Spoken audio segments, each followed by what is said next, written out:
يا أوي Soomaaliya sidan la isku aagan maayo waa sidan si khayr qabto looga bedela insha Allah waxa weey aniga hadii aan arinta aan hadda ka hadlayo waxba laga qabanaynin halkan message ka waxaan uga diraya nimanka tunka waa weyn means nimanka riijka noqday taajir ku noqday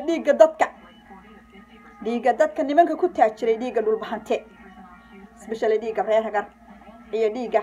nimanka aan ka soo jeedo nimanka awooyaashay adeer la'aanta idhigay maxaa la xigtar aanta idhigay